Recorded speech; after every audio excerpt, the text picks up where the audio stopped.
Welcome back to Life Stories Network, where real voices and unforgettable moments come to life. Tonight, I want to take you deep inside one family dinner that changed everything for me. On the surface, it looked like any other night with my parents, my sister, and me. But the truth is, I never imagined that one single announcement could turn the room into a battlefield of betrayal, secrets, and pride. This is the story of the night my sister announced she was moving in, only to discover that the house wasn't mine anymore.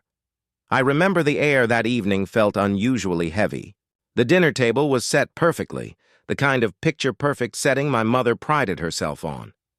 Shiny silverware, freshly folded napkins, and that roasted chicken smell filling the entire house. My parents smiled as though everything in our family was smooth and perfect. But beneath those smiles, I could sense something was waiting to explode. Maybe I just didn't want to admit it. My sister Hannah showed up late as always. She breezed in like she owned the world, carrying her designer purse and fake confidence. I had seen that look too many times.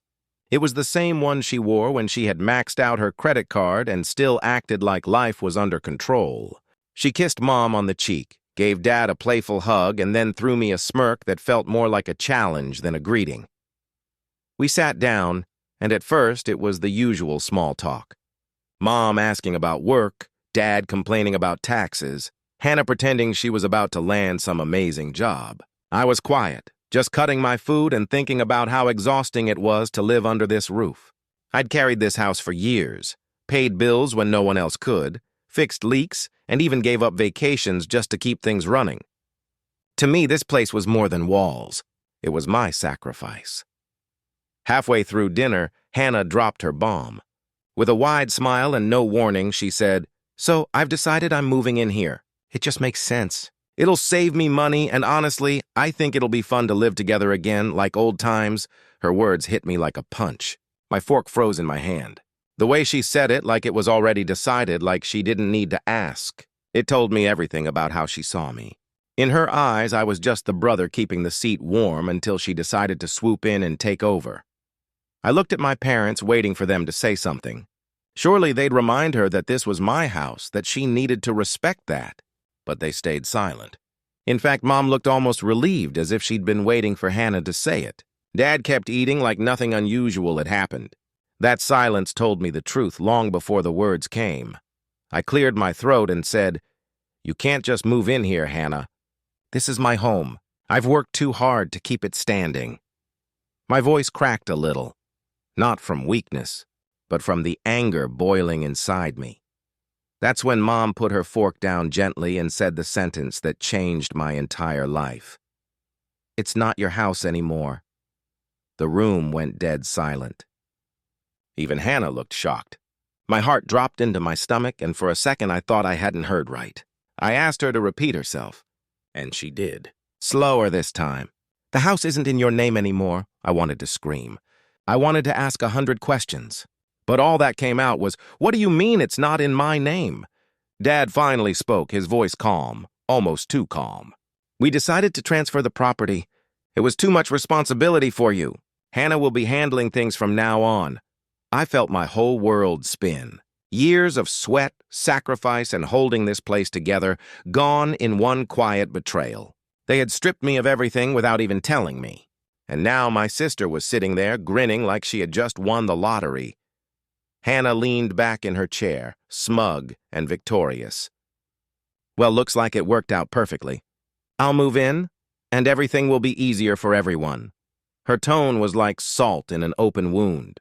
I wanted to lash out, to remind her of all the times I had bailed her out of debt, all the nights I stayed up fixing the pipes, all the years I kept this family from falling apart. But none of that mattered anymore, because the truth was staring me in the face. They had already chosen her over me. As I sat there, the food on my plate tasted like nothing. My appetite was gone. My trust in my family was gone. And maybe, in that moment, even the meaning of home was gone. The silence after Mom's words felt louder than anything I had ever heard. I stared at the tablecloth, at the neat patterns I had seen 1,000 times, but they blurred together. My chest was heavy. My throat tightened. I wanted to believe this was some kind of cruel joke, but the way my parents looked at me, calm and certain, told me this wasn't a mistake. This was deliberate, I finally said. You gave my house to Hannah? After everything I've done? My voice shook, but not because I was weak. It shook because I was holding back a tidal wave of rage. Mom sighed like I was being unreasonable. We didn't give it to her. We transferred ownership. She's better at managing money. She's more responsible. Those words cut deeper than a knife. Hannah, the same sister who once borrowed my car and left it totaled. The same sister who borrowed cash from me and never paid it back. The same sister who never stayed in one job for more than 6 months. She was more responsible than me? I couldn't believe it. Hannah smiled and tilted her head, pretending to be humble. Don't take it personally. It's just, I have a better track record. You work hard, sure, but sometimes working hard doesn't mean you're good at managing things. That sentence lit a fire inside me. I wanted to throw my chair back, storm out, and never come back. But part of me wanted to stay, to hear it all, to see just how far they would go to erase me from the life I had built. Dad cleared his throat. We thought this would be best for everyone. The pressure on you was too much, and Hannah is willing to take on the responsibility. I laughed, not because anything was funny, but because it was so absurd I couldn't cry anymore. The pressure was too much? Did I ever complain? Did I ever walk away? I've been the one paying when things got hard. I've been the one keeping this place alive. And you... My voice cracked again. You took it from me behind my back. Mom shifted uncomfortably but didn't apologize. She only said, we had to make a decision. That phrase echoed in my head. We had to make a decision, except the decision was never offered to me. I wasn't part of it. I was just the casualty of it. Hannah leaned forward, resting her chin in her hand, and smirked. Well, you don't have to worry about the house anymore. You can finally relax. Maybe this is a blessing in disguise. That was it. That was the moment I realized the truth. My family wasn't protecting me. They weren't looking out for me. They had chosen her because she fit their picture of success, no matter how shallow it was. I pushed my chair back, the legs scraping the floor. The sound was sharp and ugly, just like the moment. I stood up and said, You'll regret this. One day you'll see exactly what you've given up, Mom called after me, her voice shaky for the first time all night. Don't be dramatic. This is for the best. But I didn't answer. I walked out, my footsteps heavy, my vision blurry. I left the dinner, left their fake smiles, and left behind the home that no longer belonged to me. That night, I sat in my car outside the house for hours. The porch light glowed, the same one I had replaced last winter. The curtains swayed in the window, the same ones I had paid for. Every detail of that house had my fingerprints on it, my sweat in its walls, my sacrifices hidden in its corners. And yet I was nothing more than a ghost now, erased from its story. I thought about all the times I had chosen them over myself, the times I skipped chances at better jobs so I could stay close and help, the times I said no to vacations, to savings, to dreams, just so I could make sure my parents had stability. And this was my reward. Betrayal served at the dinner table. Days turned into weeks, and I didn't hear from them. Not a call, not a text, not an apology. It was as if I had never existed. Meanwhile, Hannah moved in, posting pictures on social media about her new chapter, bragging about her home. Friends commented on how beautiful it looked, how lucky she was. And with every photo, every comment, it felt like another stab in my chest. But here's the thing. Pain has a strange way of fueling you. What was meant to break me ended up building something stronger. I stopped waiting for their approval. I stopped living for their validation. Instead, I poured my energy into myself. I worked harder at my job, saved every penny, and looked for new opportunities. At first, it was small things, side projects, freelance gigs. But then, one opportunity opened the door to another. Within a year, I wasn't just surviving. I was thriving. I managed to buy my own place, not a hand-me-down, not something tied to my family's strings. My own. Mine. And while I stood in my empty living room on move-in day, surrounded by bare walls and fresh paint, I realized something I had missed at that dinner table. Home isn't about who gives it to you. Home is about who builds it for themselves. Still, that dinner, that betrayal, it haunted me. Because deep down I knew the story wasn't over. One day they would come back, knocking on my door, asking for something. And when that day came, I had to be ready. It didn't take long for the day I imagined to arrive. A little over a year after that family dinner, my phone lit up with Mom's name. I hadn't seen it in months. My hands hesitated before answering. Part of me wanted to let it ring out, but curiosity got the better of me. Her voice was shaky. "We need to talk. It's urgent." I could hear the tension, the desperation. For a moment, the old me, the one who would drop everything to run to them, almost came back. But then I remembered that night. The betrayal.